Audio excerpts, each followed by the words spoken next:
Bu bizning shahar va bu meteorit va zilziladan so'ng mana shu holatga kelib qoldi. Meteorit mayda-mayda parchalarga bo'linib, mana shunday har yerni yo'q qildi. Zilzila esa yerni tagidan o'pirib tashladi. Shahar ancha vayrona bo'ldi. Davomini esa endi ko'rasiz. Yo'q. Boshim juda ham qattiq og'riyapti boshim. Nimagadir. Nima bo'ldi? Esladim. Zilzila. Zilzila va meteorit tushishi oqibatida mana shunday bo'ldi shekilli. Boshim lekin juda ham og'ridi bu silkinishdan keyin.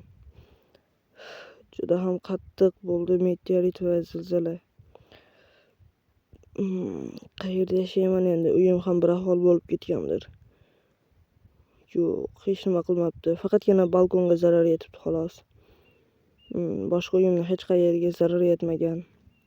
Mana bu yerdan tashqari. Endi nima qilaman? Mayli.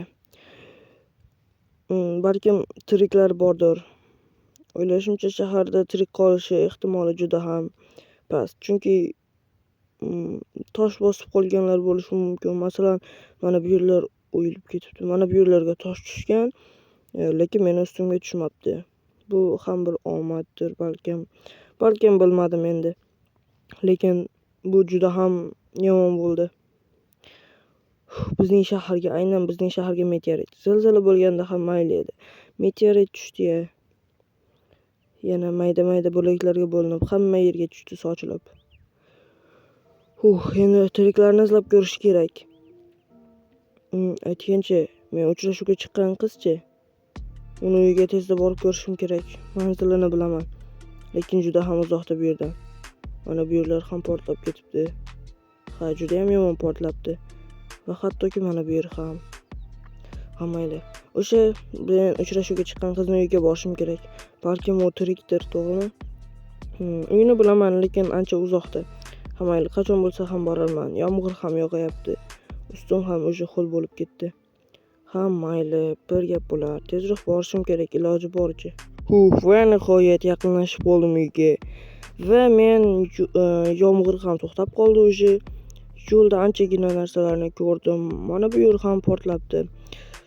Mana bu yerda ham portlash sodir bo'libdi. Keyin mana bu binolarning ham har joyiga meteorit bo'laklari tushgan. Demak, ancha katta talofat bo'lgan. Shaharimiz deyarli tushib ketdi mana bu yerga. Shaharimiz deyarli o'lik hisoblanadi endi.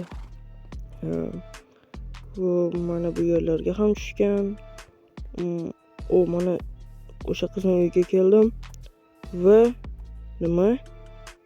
Axir tushib ketadi, tezroq borishim kerak. Axir u eng balandki qavatda yashaydi. Pastki qavatda esa deyarli hech nima yo'q. Tushib ketishi mumkin balandki qavat. Tezroq chiqishim kerak. Tezroq. Tezroq bo'l, tezroq. Mana shu yerdan oynani buzib kiraman.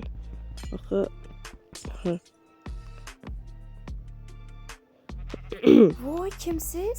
Qo'rqmang, menman. Tanidingizmi meni? Sizmi? Qo'rqib ketdim. Nimaga qo'rqasiz? Nega keldingiz? Xullas, shu meteoritdan sizdan izlab keldim. Shaharda tiriklar deyarli yo'q. Shuning uchun bino uyingizni tagida yer o'pirilib ketgan, ya'ni devorlar tushib ketgan. Uyingiz qulab tushishi mumkin. Shuning uchun tezroq ketishimiz kerak. Yuring. Mayli, qulasin, shu uylar menga umuman qizig'i yo'q. Nimaga unaqa deyapsiz? Biror nima bo'ldimi? Zilzila paytida ukam toshni tagida qolib ketdi va vafot etdi. Mayli, endi juda ham achinarli u voqea bo'lib o'tibdi. Endi siz ham o'lib ketishingiz kerak emas, siz qolishingiz kerak. Shuning uchun yuring men bilan. Qanaqa qilib bo'lsa ham bu shahardan chiqib ketishimiz kerak. Bizni politsiyalar keyin shaharning narigi tomonidan olib ketadi. Ketdikmi? Mayli, yuring, tirik qolish uchun harakat qilish kerak. Bu gapingiz to'g'ri bo'ldi. Orqamdan yuring. Mana bu yerdan ehtiyot bo'ling. Narvondan oyog'im mayli. Ehtiyot bo'lib tushing mana bu narvondan. Yaxshi. Hali ham vaqtida kelaman. Chunki mana bu yerni ko'rdingiz. Uyingiz qulab tushishi mumkin edi. Chunki uyingizning tagi qismi ancha vayrona. Mana devorlar qulab tushgan, ko'rdingiz. Ana endi men hozir bitta joyga boramiz. Ya'ni bu shahardan chiqib ketish tomonga, lekin juda ham uzoq. Bu shaharga boshqa shaharning odamlari yoki boshqa davlat kira olmaydi, chunki himoyalangan shahar edi. Mana bu yerga ham meteorit tushibdi. Himoyalangan shahar, shuning uchun hech kim kira olmaydi. Qaysi tomonga boramiz endi? Mana bu uyga kirib ko'raylik. Yaxshi. Mayli, kirib ko'ramiz. Xo'p, voy, nima yomg'ir ham yog'ib yubordi. Mayli, balkim bu uyda ham birorta yaxshiroq narsa topilib qolar. Hozir bizga eng keraklisi ovqat. Nima bo'lsa ham ovqat bo'lsa bo'ldi. Ovqat bo'lishi kerak. Bizda bo'lmasa ochlikdan o'lishimiz mumkin.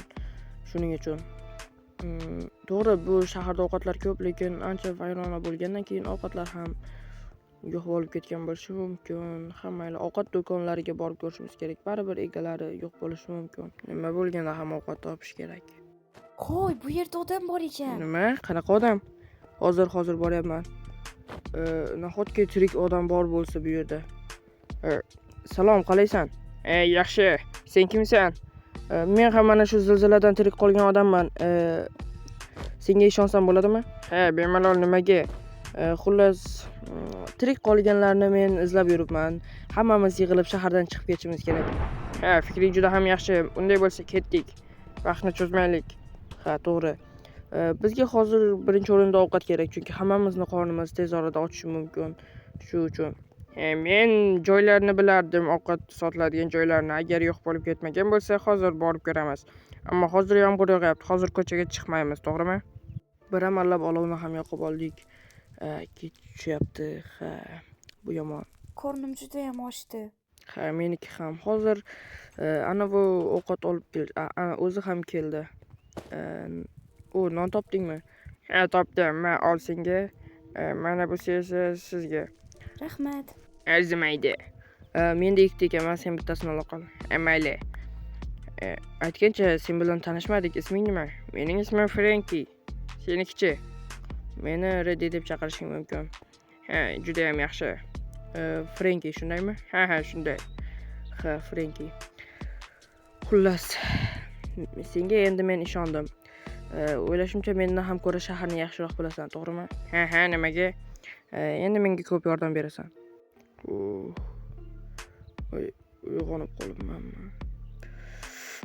Soat necha ekan? Mana bular hali ham uxlab yotibdi.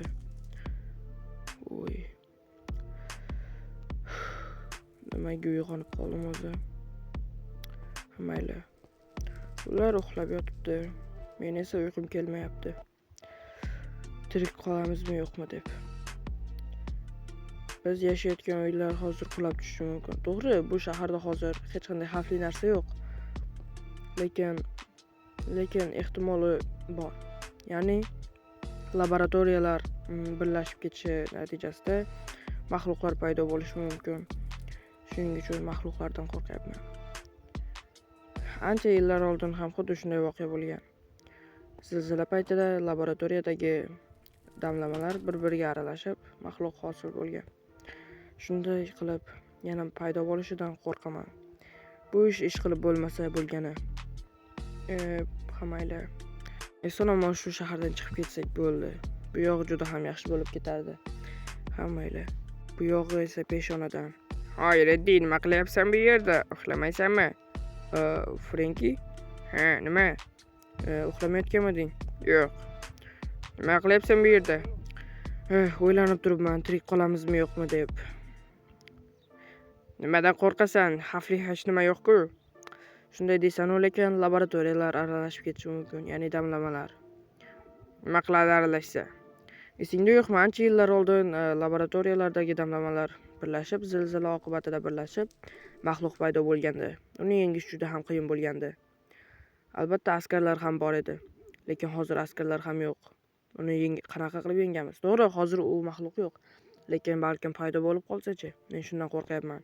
Hoy, qo'rqma bu narsada. Nima? Ana buni qara, nima u? Tushunmadim. Yana nimasi? Biz tomonga kelyapti, tezroq qoch. Kutilmagan joyda serialimizning navbatdagi qismi ham tugadi. Albatta, keyingi qismi uchun siz Telegram kanalimga obuna bo'lishingiz kerak va Telegram kanalimda men aniqlayman, siz ham videolarimda chiqishingiz mumkin. Telegram kanalimga obuna bo'ling va YouTube kanalimga ham obuna bo'ling. Kommentariyada o'z izohlaringizni qoldirib, videoga like bosing, chunki men 2K obunachi bo'lmoqchiman. Hammaga rahmat.